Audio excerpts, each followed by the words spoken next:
The key to solving the Libyan political conflict lies within the country rather than with the international community, analysis says.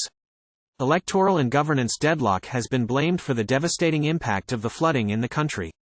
The contentment of the political elite and others with the status quo, given the currently limited levels of violence and the rising global prices of energy since the outbreak of Russia's war on Ukraine, explains the general lack of a genuine commitment to relaunch the transition and electoral roadmap, according to Dr. Irene Fernández-Molina from the University of Exeter. But profound domestic recognition and social contract issues will affect any future rebuilding, conflict settlement and Libyan government, as shown by protests by disgruntled Libyan youth across the country in the summer of 2022.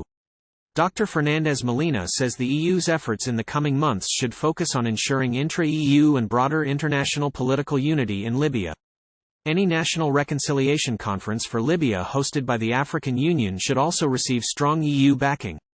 Those with power should work to ensure neglected Libyan youth and civil society get a dialogue. Dr. Fernández-Molina said, "The international community has learned only half of the lessons from the past decade of Libyan government splits and international recognition dilemmas.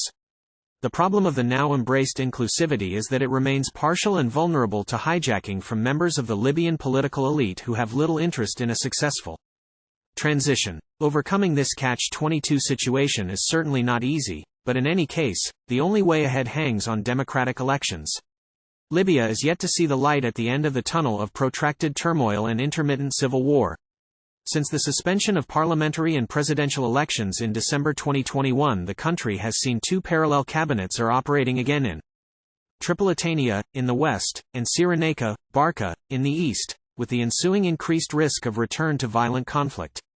Over the past 12 years, Libya has gone through the overlapping upheavals of revolution, international military intervention and civil war, as well as relatively quieter interludes devoted to stabilization, political transition, security sector reform and state-building attempts. The analysis says at no time have the latter efforts resulted in a sustainable conflict settlement. The failure of conflict resolution has been conspicuously associated with recurring authority splits and contests about international recognition. Dr. Fernández-Molina said, "Rather than acting at the initiative or on behalf of regional or global powers, those with power in Libya played a key role in internationalizing the conflict by soliciting and manipulating foreign support for their own interests and agendas.